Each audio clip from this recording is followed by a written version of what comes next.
A primera vista, parecían una familia normal, una madre y dos hijas que vivían en un edificio de apartamentos de 9 plantas en Springfield, Missouri. Nadie sabía que tras cortinas bien corridas y viejas cortinas de punto, se estaba desarrollando uno de los dramas familiares más enrevesados y aterradores de su época. Las hermanas, Celesta y Lavenia Mott, gemelas con rostros idénticos a los de un espejo, pero mundos interiores completamente distintos. Celesta era reservada, fría y simple, se basaba en la razón. Lavinia era impulsiva, emotiva y vulnerable. Su madre, Esme Mott, una mujer de temperamento severo y una visión peculiar del mundo, les había inculcado desde pequeñas que los hombres eran una fuente de miseria y dolor. No ocultaba su odio hacia los hombres y repetía a menudo la misma frase: el amor es lo que llevamos dentro de la familia. Fuera, son o suciedad. Esme era viuda. Su esposo, un hombre del que nunca habló directamente, desapareció en circunstancias misteriosas cuando las niñas tenían solo 5 años.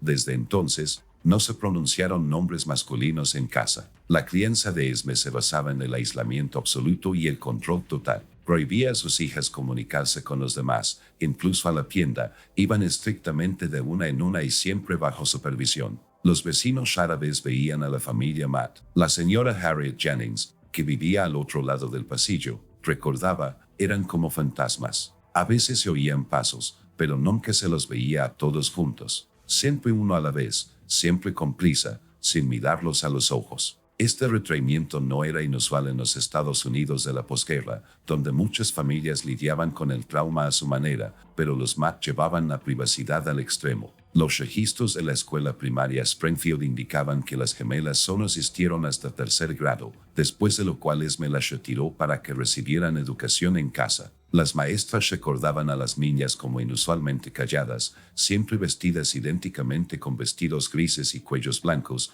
con el cabello oscuro recogido en trenzas apretadas. Nunca participaban en juegos con otros niños y se sentaban juntas durante el almuerzo, susurrándose en lo que una maestra describió como su propio idioma. Al llegar a la adolescencia, su vínculo se profundizó notablemente. Lo que desde fuera parecía una simple cercanía fraternal, en su interior adquirió un matiz diferente. Según la investigación, fue a esta edad cuando las niñas comenzaron a sentir no solo apego, sino también sentimientos románticos. Esto no fue casualidad. Según el testimonio de antiguos conocidos de la familia, Esme fomentaba dicha cercanía. Parecía estar construyendo una realidad alternativa en la que sus hijas podían ser suficientes la una para la otra. El Dr. Raymond Webfield, quien posteriormente realizó evaluaciones psicológicas a las gemelas, señaló: la relación entre Celesta y Lavinia representó un ejemplo perfecto de incesto emocional facilitado por la influencia parental. Su madre creó un microcosmos donde las relaciones externas se presentaban como amenazantes,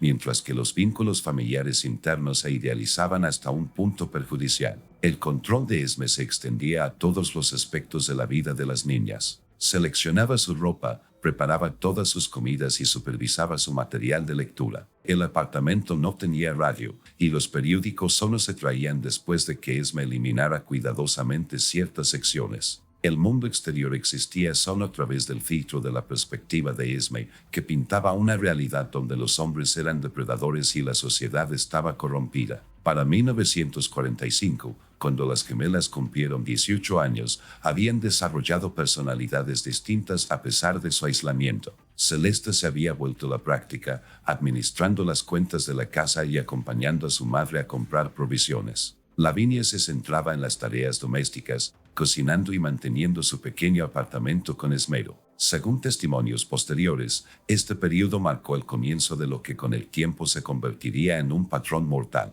Entre 1945 y 1948 se registraron varias desapariciones de hombres en el condado, todos de aproximadamente la misma edad, entre 38 y 43 años. Todos compartían características físicas similares: altos, morenos, con barba o barba incipiente. Estas coincidencias no causaron alarma inicialmente hasta que desapareció el relojero local, quien, según se supo, había reparado un reloj de bolsillo de su difunto padre. El primero en desaparecer fue Harold Mercer, un repartidor de 41 años que solía llevar la compra al barrio donde vivían los Mott. Según su empleador, la última entrega conocida de Mercer fue a un edificio de apartamentos en Elm Street. la residencia de los Matt. Su camioneta fue encontrada abandonada a 3 kilómetros del lugar, con los artículos entregados aún dentro, excepto un paquete dirigido al apartamento 512, la residencia de los Matt. 3 meses después, Benjamin Fowler, un cartero de 39 años, fue reportado como desaparecido tras completar su ruta en el mismo distrito. Su bolsa de correo fue descubierta en un contenedor de basura a 6 cuadras del edificio de apartamentos Matt. Su esposa declaró a los investigadores que Fowler había mencionado a una mujer extraña que siempre esperaba su correo junto a la puerta en su ruta. A mediados de 1946, 2 hombres más habían desaparecido. Thomas Blackwood, un electricista de 43 años llamado al edificio para reparaciones, y Richard Hawkins, un taxista de 40 años cuyo último viaje registrado fue una recogida en la esquina cercana al edificio de los Matt. En ambos casos, se encontraron pruebas mínimas y las investigaciones se estancaron. El detective Warren Hayes, quien posteriormente conectaría estos casos, anotó en sus archivos: las desapariciones siguen un patrón demasiado específico para ser casualidad. Todas las víctimas son hombres de unos 40 y pocos años, morenos, de clase trabajadora,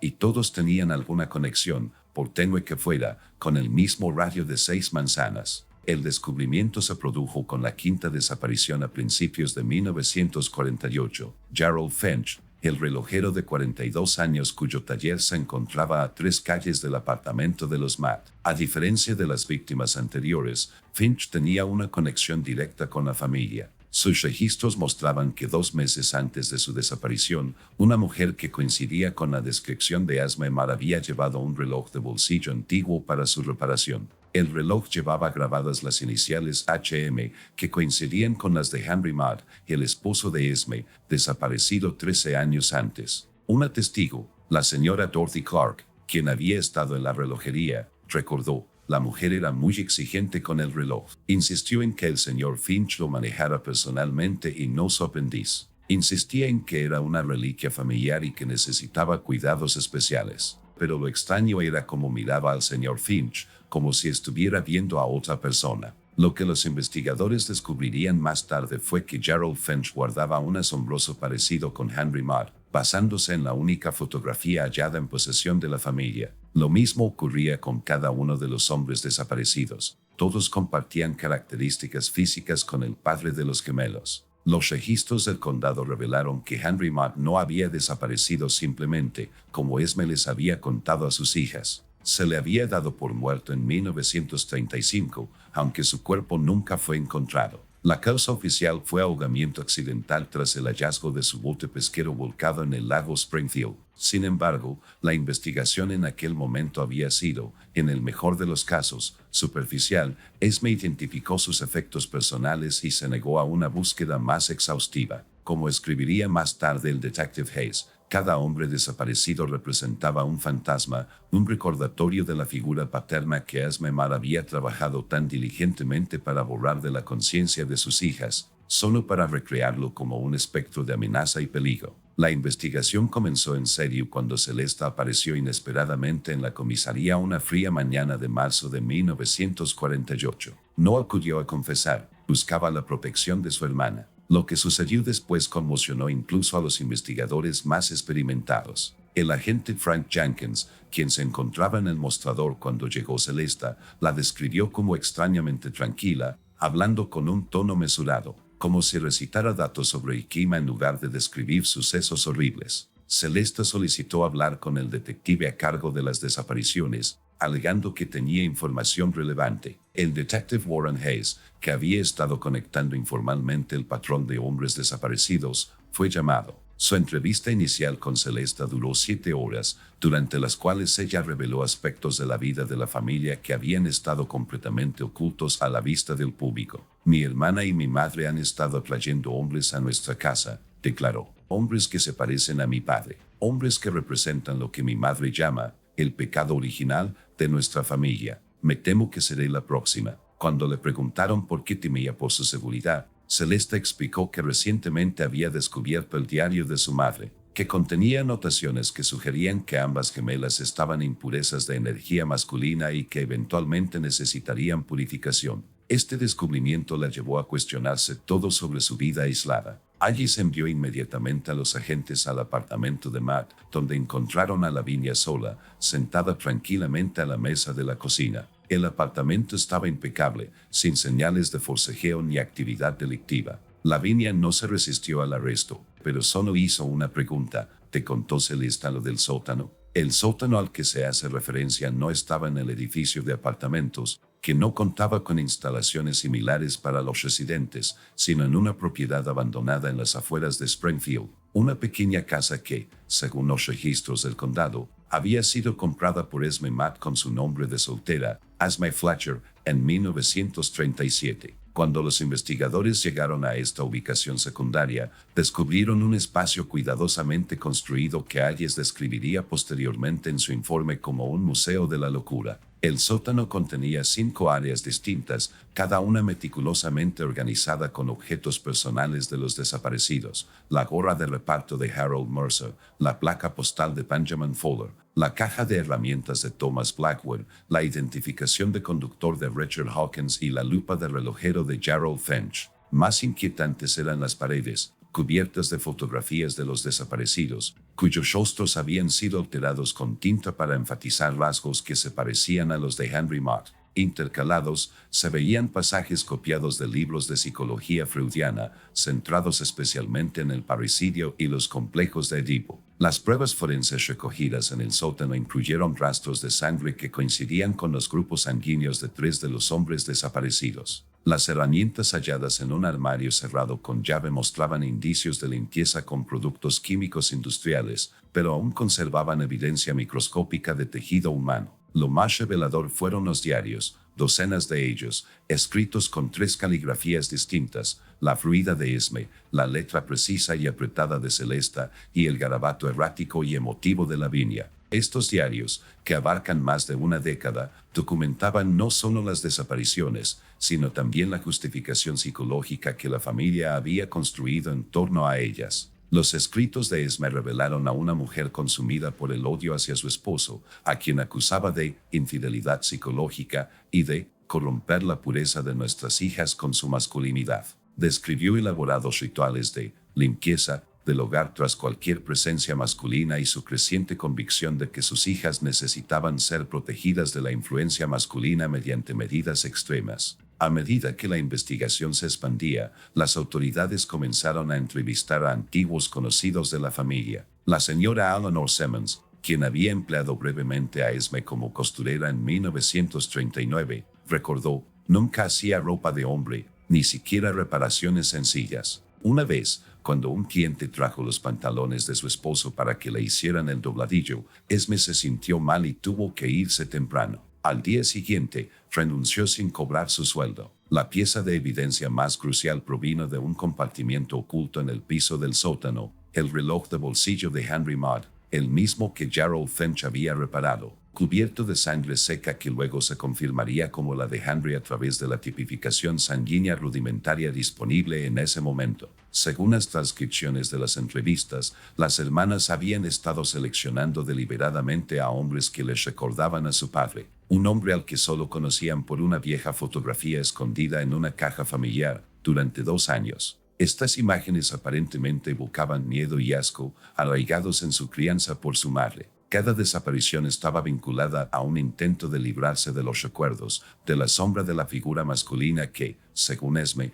había destruido a su familia. La culminación de esta tragedia fue la propia madre. En algún momento, las hermanas comenzaron a dudar. ¿Sus acciones eran suyas o formaban parte de un programa implantado por Esme? Discusiones, desacuerdos y noches de silencio intenso llenaron la casa. Y entonces, un día, Esme desapareció. Los investigadores encontraron cartas, diarios y registros escritos por Celesta en el sótano. A partir de estos, se dedujo que la madre era el eslabón perdido, la fuente original del veneno. Varias semanas después, las niñas acudieron voluntariamente a la comisaría, sin oponer resistencia, sin intentar justificarse. La confesión de Lavinia, obtenida tras 3 días de interrogatorio, proporcionó el relato más completo de los crímenes de la familia. Según su testimonio, Henry Mott no había desaparecido en un accidente, como consta oficialmente. Esme lo había matado una noche de 1935 tras descubrir lo que, según ella,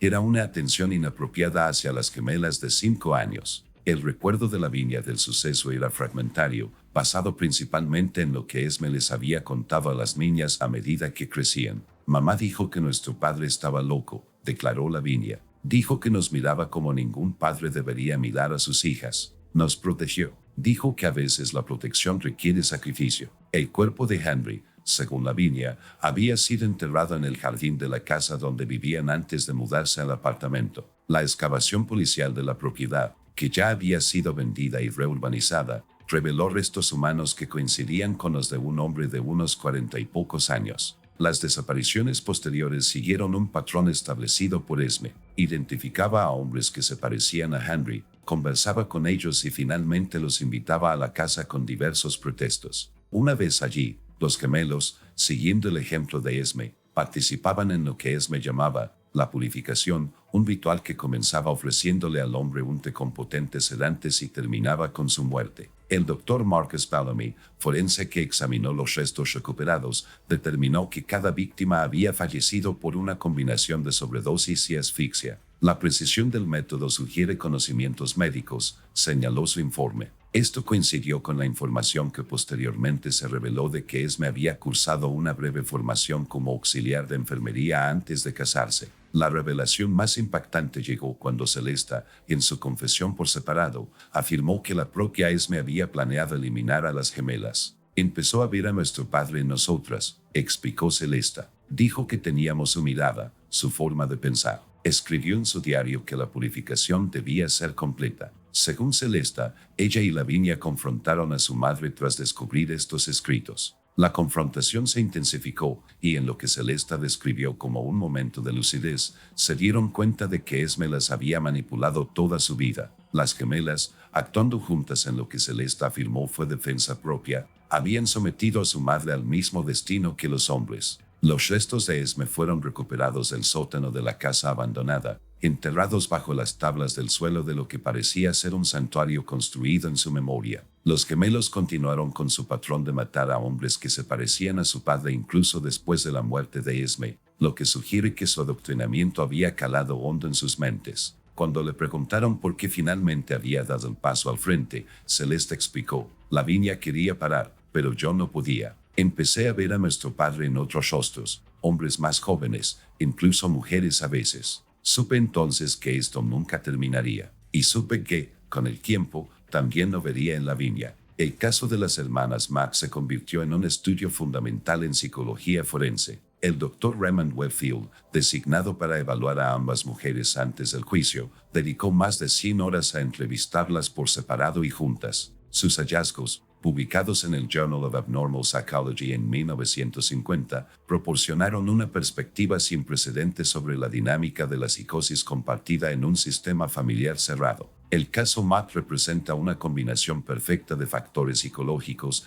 escribió Whitfield. La psicosis materna, el aislamiento extremo, el vínculo traumático y la destrucción sistemática de los límites normales del desarrollo crearon un sistema delirante compartido que se autoperpetuó incluso después de eliminarse la influencia original. La evaluación de Whitfield identificó a Esme como una paciente con lo que ahora se clasificaría como trastorno delirante con rasgos persecutorios y erotomaníacos. Su fijación en la supuesta traición de su marido se había convertido en un complejo mecanismo de protección que justificaba la eliminación de cualquier presencia masculina que pudiera contaminar a sus hijas. Las gemelas, criadas en esta realidad distorsionada, habían desarrollado patologías complementarias. Celesta, la gemela más dominante, había internalizado la paranoia de su madre, pero la canalizó mediante un enfoque altamente organizado, casi clínico, hacia sus crímenes. Lavinia, más dependiente emocionalmente, participó por lealtad y miedo, más que por convicción. Lo más significativo fue la observación de Whitfield sobre lo que él denominó fractura de identidad entre las gemelas. Celeste y Lavinia funcionan como dos mitades de una psique dividida. Celeste encarna el aspecto lógico y planificador de su conciencia compartida, mientras que Lavinia representa el componente emocional y protector. Juntas, crearon una personalidad completa, capaz tanto de calcular el asesinato como de experimentar remordimiento. Por separado, ninguna es plenamente funcional. Esta evaluación se vio respaldada por la evidencia de sus diarios. Las entradas a menudo alternaban entre la primera persona del singular y el plural, a veces dentro de la misma oración, lo que sugería una sensación de identidad fluida que difuminaba los límites entre las hermanas. El proceso judicial se celebró a puerta cerrada debido al sensacionalismo del caso. Ambas hermanas fueron declaradas culpables, pero con enfermedades mentales, una clasificación legal relativamente nueva en aquel entonces. Fueron condenadas a internamiento indefinido en el Hospital Estatal para Criminales Dementes, donde inicialmente permanecieron en pabellones separados. Los registros hospitalarios indican que Lavinia se adaptó bien a la vida institucional, respondiendo positivamente al entorno estructurado y a la terapia. Se hizo famosa por su habilidad con la costura, creando elaborados tapices que representaban apacibles escenas naturales. Celesta, sin embargo, permaneció retraída y reacia al tratamiento, pasando horas escribiendo diarios que destruía inmediatamente después de terminarnos. Tras 3 años de separación, los médicos tratantes tomaron la controvertida decisión de permitir a las gemelas un contacto limitado, creyendo que su relación, aunque de origen patológico, se había vuelto necesaria para su estabilidad psicológica. Esta decisión fue duramente criticada cuando, 6 meses después, Lavinia fue encontrada muerta en su habitación por una sobredosis de medicamentos, aparentemente guardados durante varias semanas. Celesta, al enterarse de la muerte de su hermana, no mostró ninguna reacción visible. Solo habló una vez sobre el incidente, diciéndole a su psiquiatra: ahora se ha librado de la sombra de nuestro padre. Soy la única que la lleva. El caso de las hermanas Matt continúa estudiándose en programas de criminología y psicología, lo que plantea complejas preguntas sobre la naturaleza de la influencia, la formación de la identidad dentro de sistemas familiares aislados y la delgada línea entre víctima y agresor. El edificio de apartamentos donde vivían fue demolido hace tiempo, pero la casa abandonada en las afueras de Springfield permanece, aunque su conexión con el caso Matt se ha desvanecido de la memoria local. Celesta Matt falleció en una institución de cuidados intensivos en 1972, sin que se le considerara apta para el alta. Su último diario, el único que se conserva en los archivos del hospital, contiene una frase recurrente escrita en cada página: el amor es lo que llevamos dentro de la familia. Fuera, solo suciedad. El caso Matt es un duro recordatorio de cómo el aislamiento y las dinámicas familiares patológicas pueden crear una realidad tan distorsionada que, dentro de su lógica retorcida,